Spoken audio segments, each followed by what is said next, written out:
ഇന്ന് തന്നെ ഡൗൺലോഡ് ചെയ്യൂ. കാണൂ നിങ്ങളുടെ ഫേവറേറ്റ് ഷോസ്.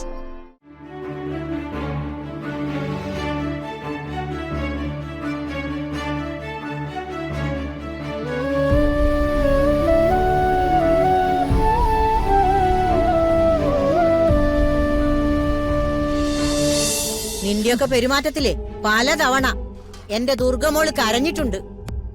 അപ്പൊ ഒന്നും നിന്റെ മനസ്സ് അലിഞ്ഞിട്ടില്ലല്ലോ. അവള് നിന്റെ കൂടപ്പറപ്പിന്റെ മോളാണെന്ന പരിഗണനയെങ്കിലും നീ കൊടുത്തിട്ടുണ്ടോ? അപ്പൊ ദുർഗയോട് ഞാൻ പറഞ്ഞതിനൊക്കെ പ്രതികാരം ചെയ്യാൻ വേണ്ടിട്ടാണ് അമ്മ അയാളെ കൊണ്ട് എന്നെ ചീത്ത പറയിപ്പിച്ചല്ലേ? നീ എന്ത് വേണമെങ്കിലും കരുതിക്കോ, എനിക്ക് ഒരു കുഴപ്പമില്ല. അപ്പൊ അമ്മ ഇവിടെ അയാളെ ഇറക്കി വിടില്ലല്ലേ? ഇല്ല. എന്നെക്കാളും വലുതാണോ അമ്മയ്ക്ക് അയാള്? വലിപ്പ ചെറുപ്പൊന്നും നോക്കേണ്ട കാര്യം ഇപ്പൊ ഇവിടെ ഇല്ല. ഞാൻ പ്രസവിച്ച മകളാ നീ.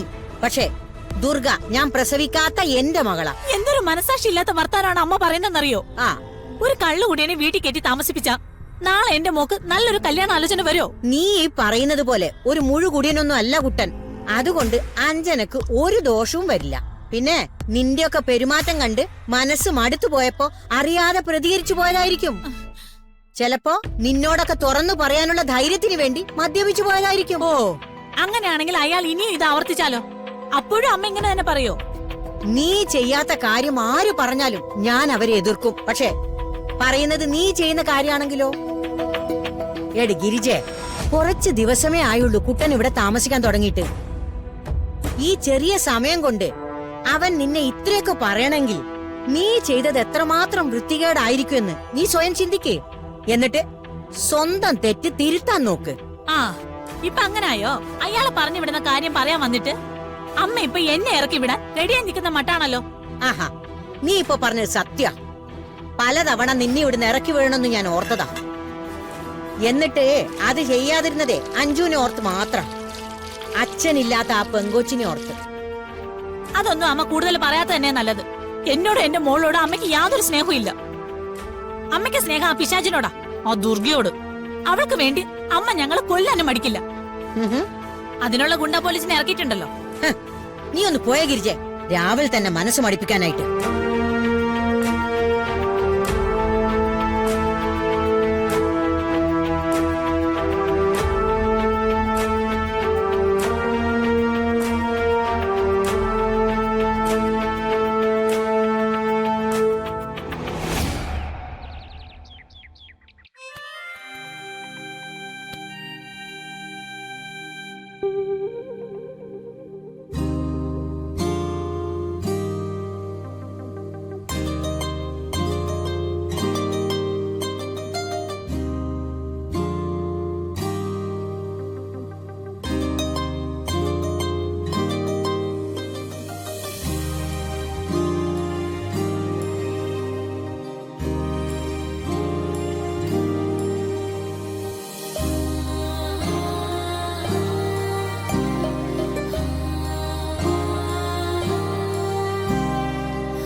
ഹലോ.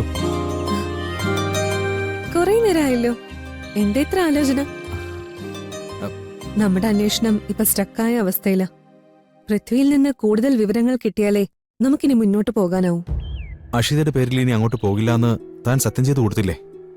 ആ അതെ. പക്ഷേ കിരണിന് അവിടെ കയറാൻ വഴിയുണ്ടായിട്ടും പോവാത്തതാണ് കഷ്ടം. എടോ, ഞാൻ ജനിക്കുന്നതിന് മുന്നേ എന്നെ വേണ്ടാന്ന് വെച്ച ഒരാളുടെ കാല് പിടിച്ച് ഞാൻ അവിടെ കയറണോന്നാണോ താൻ പിന്നെയും പറഞ്ഞു വരുന്നത്? ശരി, കിരൺ എന്റെ കൂടെ വൈകിട്ട് അമ്പലത്തിൽ വരാവോ? വരാം. മുന്നോട്ട് പോകാൻ വഴികളില്ലാത്തപ്പോ ഒരു വഴി കാണിച്ചു തരാൻ ദേവിക്ക് മാത്രമേ പറ്റൂ.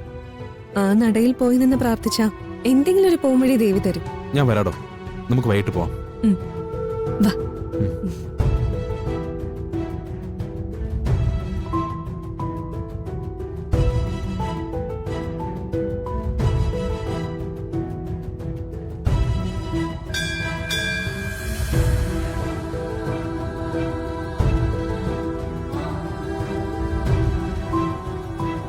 അമ്മേ, ദേവി മഹാമായേ, എന്റെ മനസ്സിൽ എന്താണെന്നും എന്റെ ലക്ഷ്യം എന്താണെന്നും ദേവിക്കറിയാലോ. ഇനി മുന്നോട്ട് പോകാൻ ഒരു വഴിയും കിട്ടാത്ത അവസ്ഥയാ. പൃഥ്വിയിലൂടെ വേണം എക്സ് എന്ന വിളിപ്പേരുള്ള ആളെ കണ്ടുപിടിക്കാനും അതിലൂടെ മേനോനിലേക്ക് എത്താനും. പക്ഷെ ഇന്ദ്രപ്രസ്ഥത്തിൽ കയറാതെ പൃഥ്വിയുടെ രഹസ്യങ്ങൾ ചികഞ്ഞെടുക്കാൻ കഴിയില്ല. ഇനി ആ വീട്ടിലേക്ക് എനിക്ക് കയറാനും സാധിക്കില്ല. എല്ലാ പ്രശ്നങ്ങൾക്കും ഉത്തരം തരാനും മുന്നോട്ട് പോകാനുള്ള വഴി കാണിച്ചു തരാനും എന്റെ ദേവിക്ക് മാത്രമേ കഴിയൂ.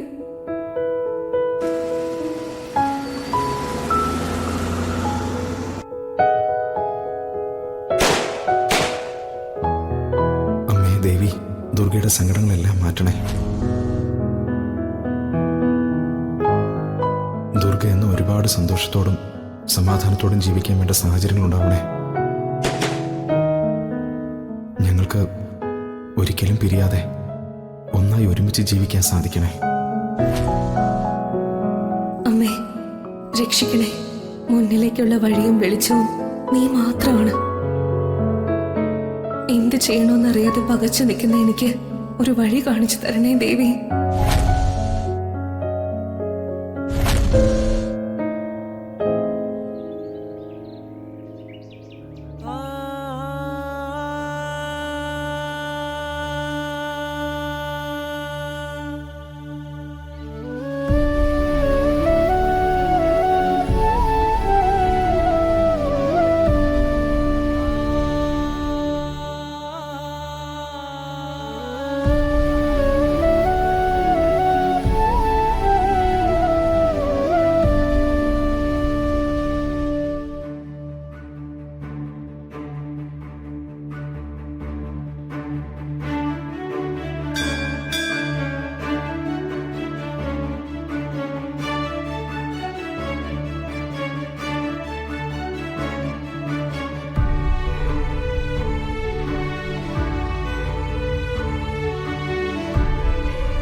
തടസ്സങ്ങളെല്ലാം നീങ്ങി ദേവി അനുഗ്രഹിക്കും. നന്നായി പ്രാർത്ഥിച്ചോളൂ.